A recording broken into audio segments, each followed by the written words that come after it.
Good afternoon and welcome to this session of Orkney International Science Festival Online. The subject this afternoon is a timely one: climate change and how communities can act in response. It's this year's Grimmond lecture. Each year the festival commemorates Joe and Laura Grimmond through a lecture that keeps up their shared enjoyment of seeking new solutions for challenging issues at community or national level. And it's a tradition that once the family join us to introduce the speaker. And this year, it's my pleasure that we have Magnus with us. Hello, Magnus, welcome. Hello, Julie. Thank you very much.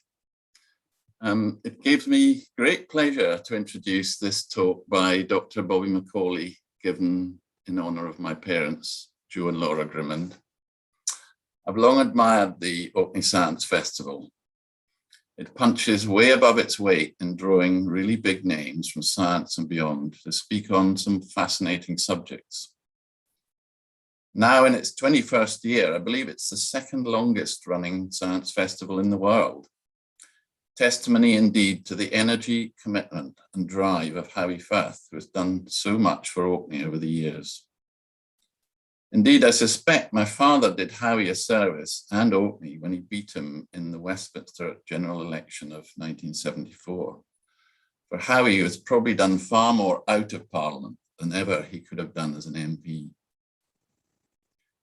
Dr. Macaulay's talk today on how communities can be more sustainable very much goes with the grain of my parents' philosophy.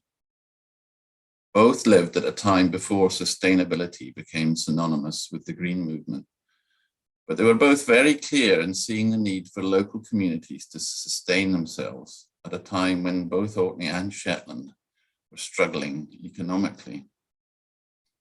And while they didn't doubt the ability of communities to pull together, perhaps like Dr. Macaulay, they also saw that outside assistance was often necessary to get things going. To this end, my mother helped start the Sandy Development Company with the idea of reusing abandoned croft houses as holiday lets. It's fair to say that not all the guests appreciated the romance of old iron army beds and tilly lamps. Indeed, I doubt that her sandy cottages would have withstood their first brush with social media these days. But this was a pioneering venture, long predating Airbnb and its like. Looking back, it also unintentionally was rather environmentally benign. My father was deeply influenced in his political thinking by the self-reliance, which is such a feature of Orkney and Shetland. But he also recognized that sometimes it needed a kickstart. One of his initiatives was when he obtained money to employ an unofficial community social worker in two very different Scottish communities. Greenock, a deprived post-industrial town in the west of Scotland, and North Maven, a crofting area in the North Mainland of Shetland on the verge of being transformed by North Sea oil, and as it happens, not far distant from where Dr. Macaulay was brought up. History does not relate to me the upshot of these experiments, but I believe the lady involved, Jane Sampson, stayed in North Maven and married a local crofter. So there was one happy ending at least. The subsequent economic success of both Orkney and Shetland is in large part due to the extraordinary dynamism of both communities. But economic success here and in other parts of the world has brought with it environmental problems.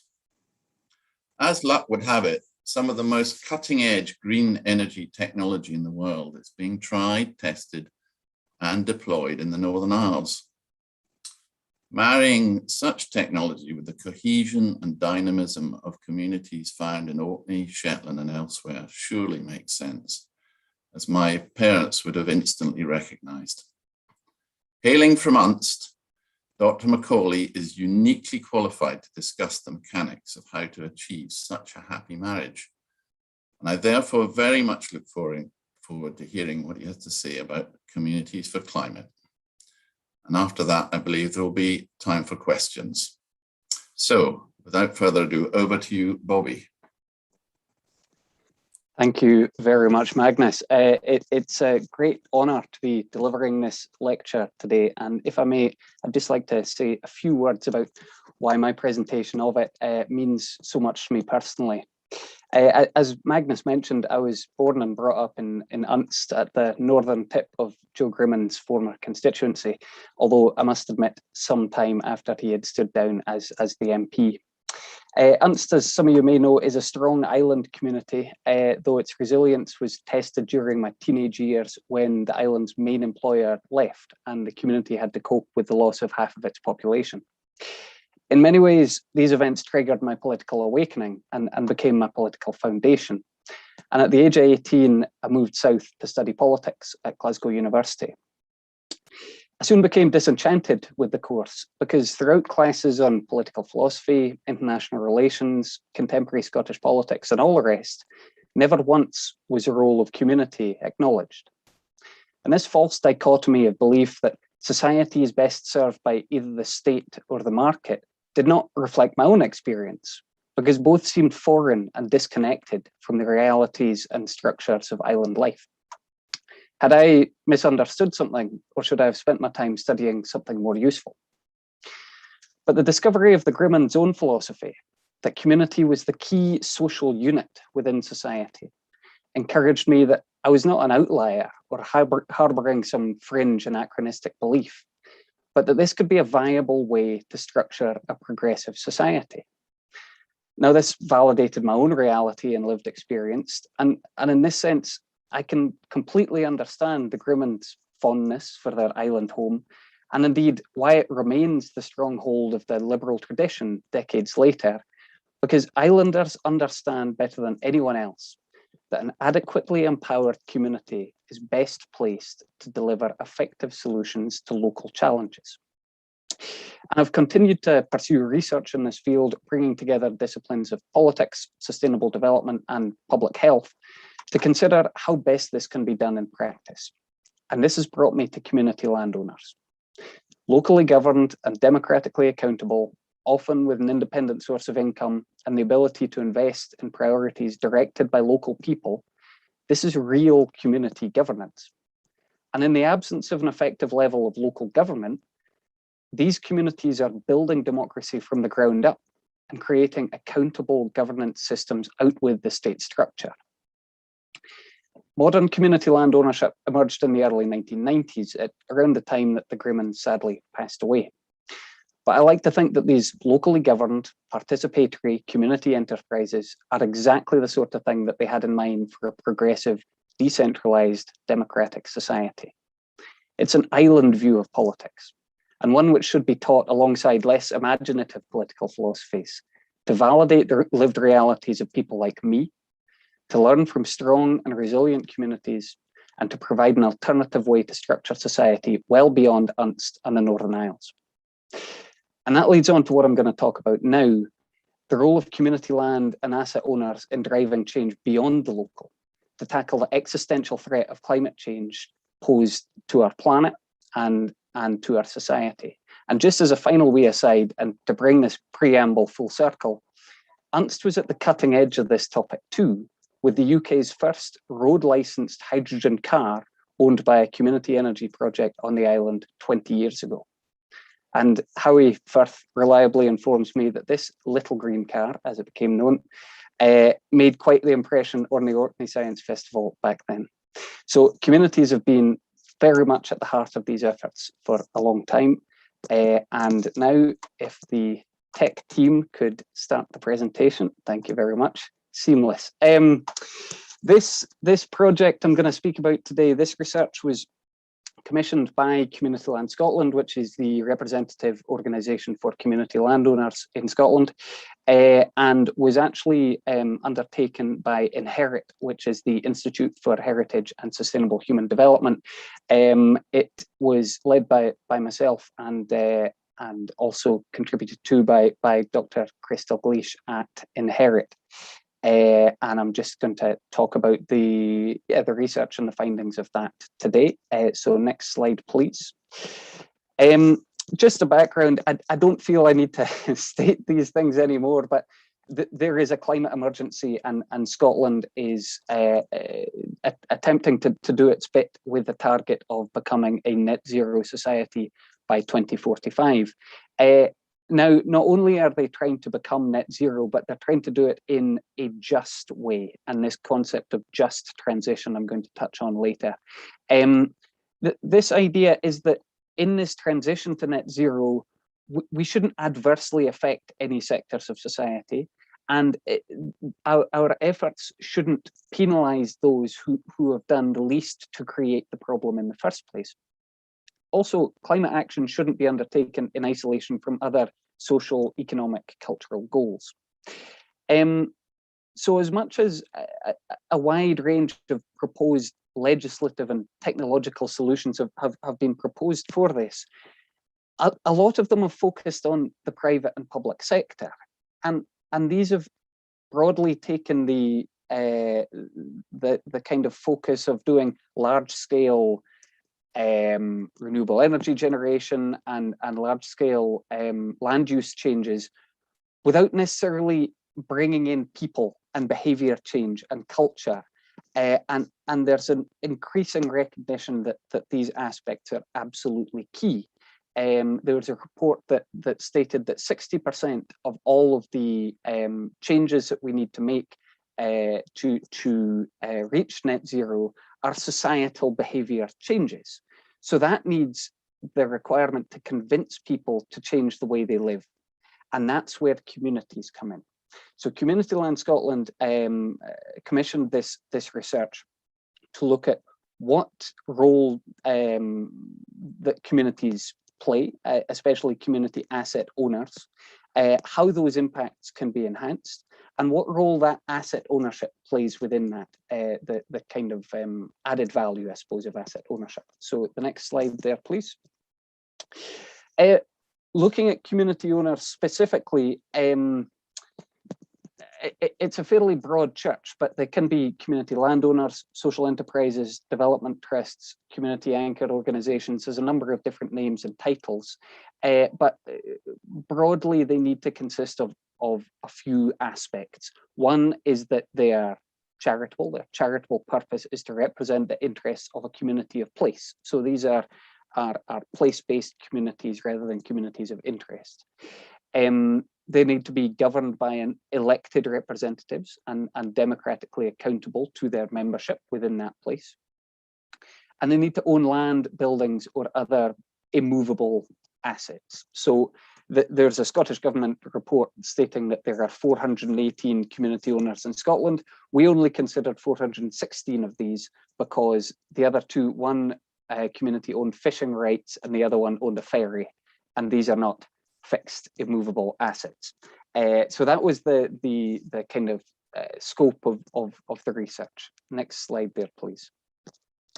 I won't go deep into the methods that we used, but just an overview. We did a paper-based policy review of kind of perceptions and understandings of communities' role within climate change and climate action. We undertook an online survey of community owners where we received responses from over 11% of the community owners existing in Scotland right now. Of those, we followed up with emails just asking for more detail on the activities, the impacts, justifications, intention of their climate action. We selected 6 case studies to really dig deeper, delve much deeper into what impacts this has had in communities, understanding more about these organisations and seeking to highlight their work. Broadly undertaking interviews with people who are aware of that type of activity. And then there were further interviews undertaken with, we call them national stakeholders, but people with a kind of national strategic insight and knowledge of the topic of communities, community development, climate action, and the like. And yes, next slide, please. So in terms of the policy review, although communities have been labelled crucial as part of a place-based approach to meeting emissions targets, their actual, what they were recognized for doing was fairly limited. So even though they were seen as engaging in and influencing and benefiting from climate action and the just transition, and there was a dedicated fund, the Climate Challenge Fund, dedicated to distributing money to support them in that goal, maybe touching upon Magnus's mention earlier on of the kind of support and kickstart that's required for community action. They were only actually specifically recognized as contributing to climate targets in 4 different areas. So that was buildings and energy and land use and adaptation. Now, I'll come on to adaptation in a second, but these first 3, yes, communities can contribute to this, but these are fairly technical aspects where really private sector and much larger scale climate action can do more than communities. Realistically, the energy sector, buildings, there is more that can be done by other sectors. So it was felt that you weren't really exposing and evidencing the unique contribution of communities and focusing on the policy regarding these areas. Now, adaptation is far more, it's softer. It's about empowering communities. It's about helping them to recognize what they need to do and kind of translating that message better. And I'll come on to that in a wee minute. But next slide, please. In terms of what we found from the research, especially the survey and the follow-up emails, what we found was community owners are involved in every area of climate action. We've split this into mitigation and adaptation, which is the kind of technical terms that are used within the literature. But mitigation is about trying to mitigate how much carbon is released and how much damage is being done to the climate, to the environment. Community owners were involved in renewable energy, restoring carbon sinks like woodlands and peatlands and green space that sink carbon in if properly managed, and then reducing emissions related to transport, buildings and waste and food as well. And what we found was that community owners, community organizations tended to be involved in more than one of these areas. So the number was, I think, 2.6 per organization, 2.6 areas of climate action per organization. But the fact is, on average, between 2 and 3 different types of climate action for these organizations. So they're not doing these things in isolation, and they're also not doing them, sometimes not purely for their climate or environmental purposes. Often, these are organizations that are accountable to their community. They need to act in the interests of their community, and they see environmental action, climate action, as synonymous or complementary to other social and economic development actions. So you get this idea that communities are already seeing the synergies there, whereby climate action and other sustainable development actions can be done simultaneously and synonymously. We found that the most likely pairing, so the most likely aspect to be paired with another type of climate action was about adaptation. So it's more about education and helping people to realize what changes they can make, which I'll speak about in a wee minute there. So next slide, please. I'm just going to very quickly go through a few of our case studies. Now, all of these case studies have been published. You can find them on the Community Land Scotland website. So I'd encourage you to go in and have a read of these, because really they bring this kind of action and these impacts to life in a much better way than a very dry, long report can. So just to give you a quick flavour, Isle of Gia Heritage Trust, we focused on them because of their renewable energy generation, which has absolutely transformed the island and allowed them to redevelop their island community in ways that were not possible before. But they're also actively developing projects around active travel and accessibility, trying to reduce the requirement for cars to come across on the ferry at all. So it's all possible through electric bikes, and you can whiz around the island and go around the paths. and then also managing woodland and peatland to be able to sink that carbon in better. Next slide, please.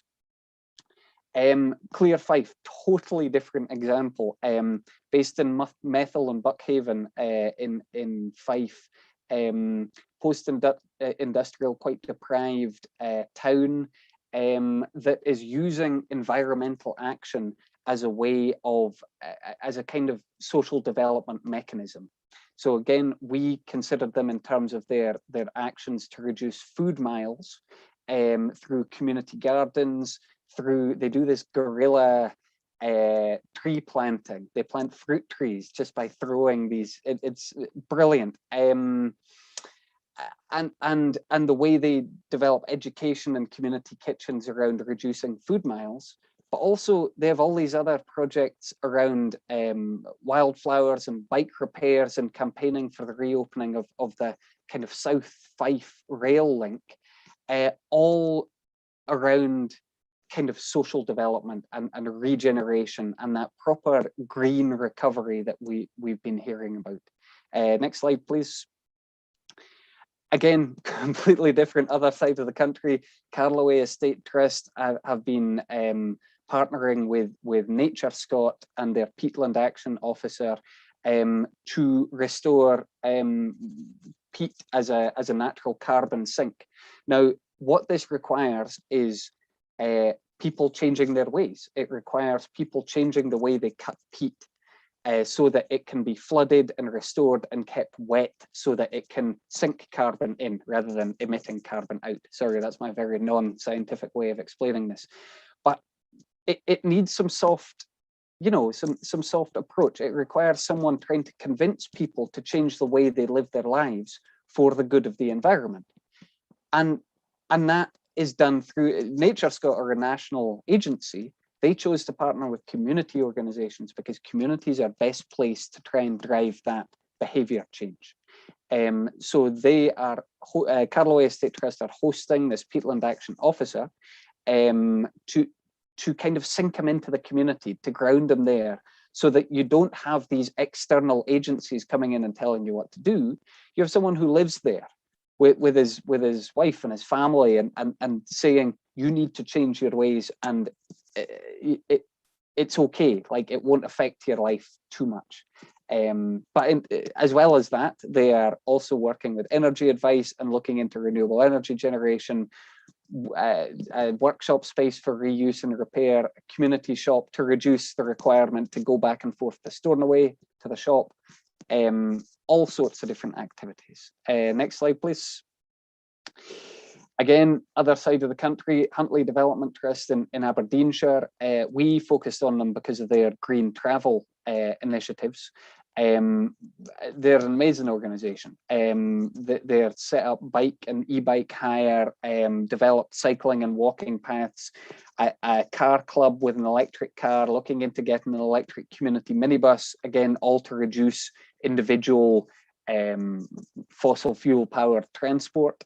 Looking at EV, electric car infrastructure, hydrogen production, looking at selling hydrogen to Aberdeenshire Council buses that run on hydrogen, and also providing workspaces, what's it called? Not working from home, but like co-working hubs. So folk don't have to commute in and out to Aberdeen, and they can stay, and all to try and reduce travel and keep folk in the community. The kind of socioeconomic angle of this is, if you can keep folk in Huntly, their money stays in Huntly. And so there's both an environmental and very much a local social economic agenda, I suppose, justification, but agenda to this.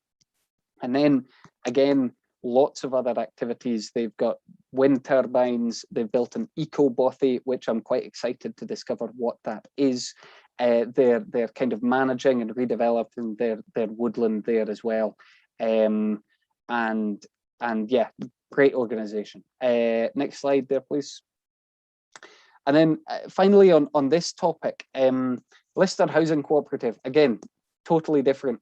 Lister own 2 tenement buildings in Edinburgh, right in the middle of a UNESCO World Heritage Site. And somehow, through decades of innovation, they've managed to stick some solar panels on the roof of some buildings in a UNESCO World Heritage Site. That is impressive in and of itself.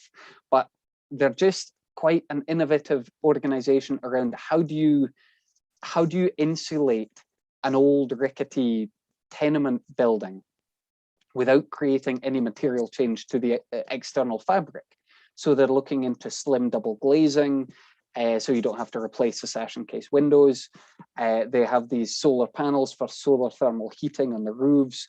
And this is all affordable social housing owned by tenants, directed by tenants to reduce their fuel bills and fuel poverty, but also create these kind of positive climate actions as well. And then also looking into recycling and heating systems as well that you'd never think. But you ever seen a recycling bin outside on the street in the middle of Edinburgh's Old Town? No. So how are people meant to recycle when you're not allowed to put those bins there? It's just quite innovative solutions that are driven by the community, that community of place that lives there. Next slide, please. I said there's mitigation and adaptation. Adaptation is almost, it's not quite after the horse is bolted, but it's that idea that our lives will change because of the climate, and how do we respond to that? So there are kind of two main areas that we found with this. One was flood and sea defences, which with rising sea levels and more unpredictable weather, we need to be far more aware of how that can affect our lives. But that, because of the scale of these organizations, that wasn't really a big theme within the findings. The much bigger one, and one that was pretty much a theme with every organization we looked at, was this idea of education and preparation. And very much local leadership for behavior change, educating people about the changes they need to make to their lives. That's what I was saying about changing the way you cut peat and changing the way you drive to work or how you work. It's about people within the community, trusted within the community, known and accountable, excuse me, promoting this slightly different way of life. And that might be about one of the directors driving an electric car, or it might be about being able to come to a community garden and see the work that's going on there. And while you're having your meal cooked in this community facility, you're told that the food miles on this are actually food meters, and that just educated into what actions you can take. And that's what it's touching on what I was speaking earlier about.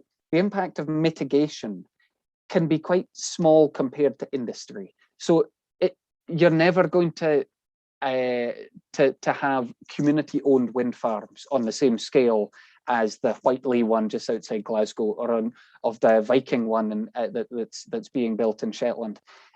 It's going to be smaller than that.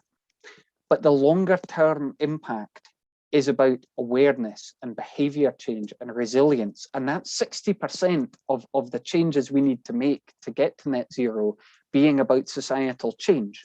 Communities are best placed to do that.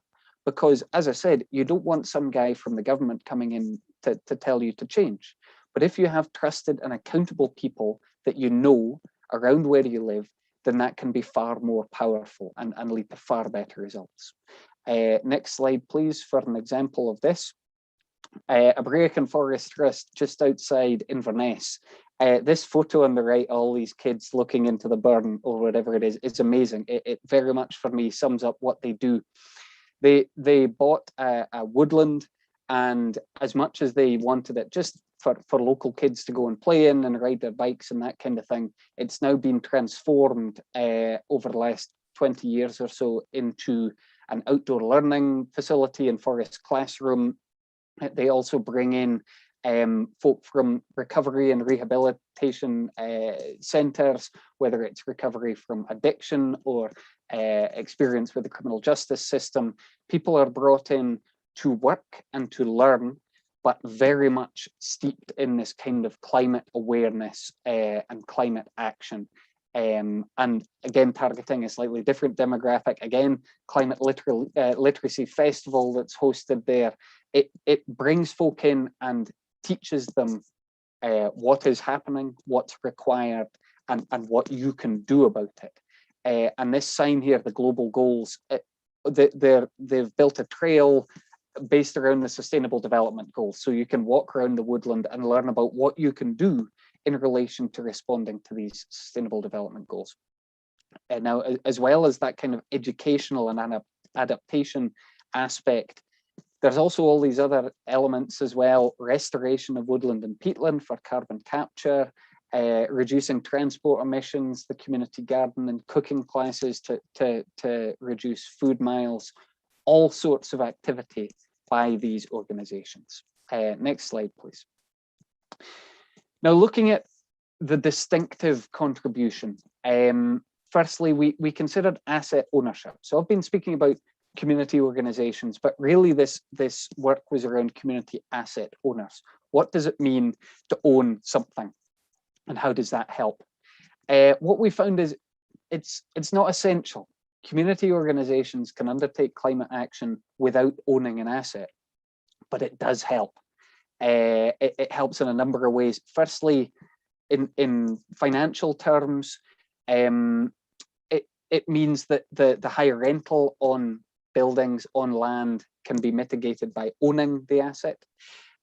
Also, you can lever in far more funding if you own an asset. You have an asset to secure funding against. Also, if you're wanting money to put insulation in a building, you're probably not going to get that if you don't own the building, because otherwise you're just lining the landlord's pockets rather than a community holding on to that investment. And also it might help with employing more staff, employing more project workers to really drive this community action forward. Secondly, fundamentally, access to and control over land and assets. All of this action requires space. You need a wee bit, even a couple of square meters to put a windmill on. If you can't get that, you can't take those actions. And so to control that and not have to ask permission and not beg for access to that land or to that building, it is a huge facilitator. It means that the community can drive that action and not have to ask or not have to kind of wait for permission to be granted. It can be driven from the ground up. And finally, that democratic accountability, which very much feeds into this idea of just transition, in that the communities are driving this work, but they're also benefiting from this work. It's that accountability that if communities don't like what's happening to them, they can change it. Now, because community owners, that as we've defined them, are compelled to act in the interest of their membership, are required to, and can be booted if they don't, that instills quite a lot of trust, but it means that they have almost the empowerment to move forward with that, knowing that it's almost that thing of proceed until apprehended. Communities know that those organizations are acting in their interests, that they can engage with that process, and that they can benefit from that transition to net zero. And that's very much the concept of just transition. Now, what we're seeing in terms of those social and economic impacts, we tried to unpick that a wee bit through the research. Almost every single organization said that climate action leads to enhanced voluntary or community activity and enhanced confidence and empowerment. And that's part of this just transition. It's having these impacts, it's having these effects on communities that are nothing to do with the environment, that are all to do with the community. And that's where it leads on to my last point there about resilience. Communities, through taking these actions, through the impacts that this climate action have, are developing their resilience, both to external climate-related shocks, so they might be more prepared for things like floods or summers that are too hot or too cold or too rainy or too dry, but also in terms of other shocks. They have an infrastructure there, a community that is capable of taking charge, responding to external shocks, responding to things that that that are challenging. And that all gets built in this kind of virtuous cycle of resilience built through climate action. Next slide, please. Then just some conclusions. As I've said, community owners engage in more areas of climate action than they're recognised for. And I hope that this research helps to kind of highlight that in terms of just giving it a bit of a platform of what communities are actually involved in and engaged in now. Community owners take a holistic approach to climate action, both in terms of taking on lots of different activities, but also in terms of looking to integrate that climate action with other sustainable development outcomes, other social and economic outcomes within the community, so that this isn't done in isolation. It's very much integrated with other activities and goals, and engaging local people, both in the planning and development, but also in the kind of outcomes and benefits of this work. Community owners are enhancing climate awareness and driving societal behaviour change in ways that other actors cannot.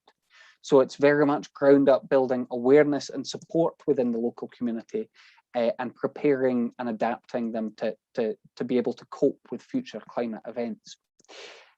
We did a wee final bit on how communities could do it more or better. Now, this isn't policy research, you know, it's not on us to make the case for these aspects. We'll leave that to the commissioning organisation, Community Land Scotland, to do that. But through the research, it was highlighted that certain aspects were required in order to do that. The first was literally just making more, expanding community ownership to expand the extent of this activity. Secondly, improving partnerships and collaborative work so that communities are far more integrated with local authorities and with national government targets and actions around this agenda, so that they can play that role and very much play that role that these other organisations and agencies and bodies are unable to do to the same extent, and to integrate them far better. And then finally, to improve and simplify funding support. As I mentioned, Magnus spoke about earlier, that kickstart, that catalyst, that supercharge, you need some financial support to be able to get this going. But I like to think that once it's been gotten going, there is a legacy there that will carry on through, that'll help to cement that kind of awareness and action within these communities, both urban and rural, and to really push that forward for the future when it's most needed. Next slide, please. So that's me. That's my contact details there. You probably won't be able to click on that link, but go to the Community Land Scotland website to read the full report or the executive summary. All of the case studies are there, and also a video was made involving a variety of interviews and other aspects of the research, that if you don't want to read anymore, you can just watch the video and it gives you a fairly good impression. But that's me, so thank you very much, and I'd welcome any questions you have. So, thanks very much, Bobby, for that fascinating discourse. I think it's very, very heartening indeed that we're joining up the technology to people. I think that's truly the key element now if we're to tackle climate change. Your mention of 60% of changes need to be society-based. I'm surprised it's as low as that, and it's excellent, and as I say, heartening that so many communities are adopting approaches, and particularly urban communities, because surely that's where most people live in the world, and they are the ones that are going to have to take this up. I believe I've got the privilege of asking the first question. So I was also struck by your emphasis on a just transition, and that it shouldn't adversely affect any sectors of society. I think that from the politician's point of view is going to be the most difficult challenge perhaps of all. You know, people are going to have to adapt their lives, maybe restrict them, maybe fewer foreign holidays on airplanes and bigger cars and things like that. Do you see, I mean, how do you think government and politicians can reconcile that potential for, you know, winners and losers? Thanks, Magnus. It's a big question, and I don't know if I'll be able to adequately answer it right here, but I know that politicians are working on it, and I like to think that they're serious about it. The Just Transition Commission, which published its report in Scotland earlier this year, had a variety of recommendations of how that could work in practice. Now, the one criticism of the Just Transition Commission was that they didn't focus a huge amount on communities themselves, or communities of place rather, but more, I suppose, communities of interest. So it was things like, if there is to be reductions in the amount of oil and gas that is brought onshore or is in that industry, then how are we going to provide jobs for all of folk in Aberdeen and in Sullombo and Shetland that make their money from oil and gas? So it's very much been a focus, I think, on industry, on how to develop new employment opportunities and things like that. But there is an increasing recognition that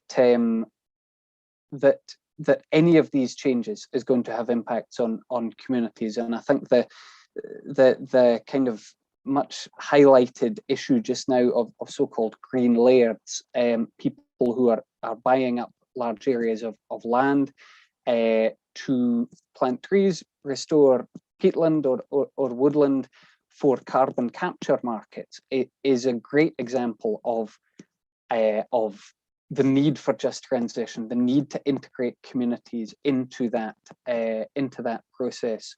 And I know that the Scottish Land Commission is engaged in work around that, and that there is a focus on making sure that this isn't just going to be a rush for a new green market, but that the people who are least, I mean, this is a much bigger global issue. The people who are least responsible for creating this mess that we now live in are not unduly burdened with dealing with cleaning it up.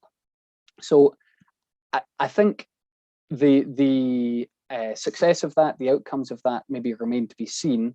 But I like to think, and maybe I'm just overly optimistic, but I like to think that there is genuine political will to ensure that that this is done in a just fashion, and that this isn't just going to increase inequalities within society, blaming the people least responsible and also least able to cope with these changes for exacerbating this problem. I don't know if that really answers your question, but I'm afraid it's the best I've got. That's great. Now I think we've got a few more questions coming in. Yes, thank you for that, Bobby. It was great to see the variety of case studies, and that it involves everybody, you know, from the school kids, landowners, you know, both rural and urban. So that's great, and hopefully there'll be, you know, more of those in the future. We've got quite a few questions here. We've been quite busy in the YouTube chat. Rich is asking, would you agree that communities work better and more effectively the further they are away from central government? And is this why Orkney and Shetland communities are so dynamic and effective? I am going to swerve that question. I'm going to say that I don't have enough data to be able to have a strong opinion on that. I think distance from central government can sometimes be a catalyst for doing things yourself, doing things your own way, because of the feeling that you've almost been forgotten about, or that the things that are being legislated for are not necessarily relevant to you, so you're just going to do it yourself anyway. And I think that aspect can lead to strong communities, but I am not going to say across the board that either geographical or political distance can lead to that, because I have encountered some communities whereby that has not been the case. But I won't tell you if that's urban or rural examples. That's what the kind of loaded question there. Got a question here from Bill. Communities may have many different trusts in their area. For example, new sports and play areas versus open orchards, pathways, lighting versus dark spaces. Who adjudicates and who decides? Sorry about the background noise. Good question. I think it's great to have lots of different community organizations. It's great to have folk, distributed responsibility for different aspects. The reason why the term community anchor organization appeared on one slide in the presentation is because there's that, it's maybe an unfortunate aspect, but there's that element of, if you're going to own an asset, you have to show that you're kind of representative of that community of place and a bit of a leader and an anchor within that community. And that kind of offers a wee bit of responsibility over and above some other organizations. That's not to say that there can't then be delegated responsibility for certain aspects. And I know that you see in the much larger kind of community-owned estates that you still have a wide variety of community organizations and various things there. But I think it's about mitigating those potential tensions around land uses, around community activities. But there may be occasions where there's a zero-sum judgment and it just has to be made. Community anchor organizations can be really useful in that, because it can kind of be a central, almost authority. But I'm not going to say that there are no tensions within communities, because we all know that there are, and that's just kind of the way it is. I think the sign of a strong community is not that there are no tensions, it's that those tensions are mediated and mitigated, and somehow there's a middle way that's found, ideally to the like, or at least compromise of everyone within them. But yes, some of the, especially when it's around funding for things, it can be difficult when there are lots of different competing interests from different community organizations. You make some good points there, Bobby. I've got one here from Josh Gurley. Rising sea levels should be a major concern in Orkney. Preparatory action is needed now. But what size defines a community? Is Orkney a community or a collective of smaller communities? On your first point, Josh, hi Josh, yes, you're not alone in that in Orkney. I spoke to someone in South US as well who said that they are increasingly dealing with issues through rising sea levels there, and that really action needs to be taken. There's been some sea defences that have been put in South US, and I hate to say it, but I can only see that becoming a more common occurrence as we go on. In terms of what size a community is, I mean, I'd argue that you want to go as small as you can, but that's because I'm from Unst, and I would say that Unst is a community. I think it's difficult. I think, again, going back to the South US estate, they're the biggest example of community land ownership. They have about 3,000 people within their estate that are represented by the one community landowner across 3 islands. And because of that size has been criticised in some circles for being one of the causes for certain tensions within that community, because you're trying to represent a whole load of different people, different cultures, different needs, different responses. So I think when you try and make a community too big, then it can lead to those tensions through just needing and wanting different things, and it's difficult to represent that. On the same side, if you make it too small, you can sometimes lose out on some of the assets, whether human resources, knowledge, capacities of people, or natural assets that can come through kind of pooling resources there. So I think there's pros and cons there, but I would suggest that Orkney is not one community, and that it might be better served in this type of climate action to distribute, devolve, differentiate that kind of responsibility for community action across different areas and islands.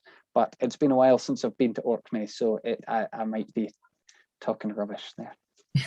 No, I think that's a very, very good answer. And I'm afraid we've run out of time for more questions. So thank you, Bobby, and thank you to Magnus. And thanks to the technical team behind the scenes and everyone that's joined us from home.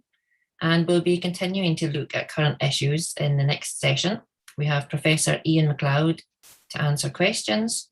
Can public bodies cope with the biggest challenges of today? His answer is yes, if they put in place an ethos of critical thinking, which is the title of his very topic. And that's at 3:30.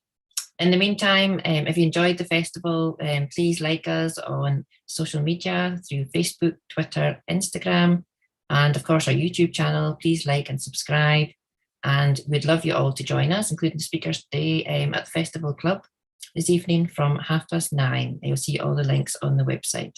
So goodbye and thank you all for coming.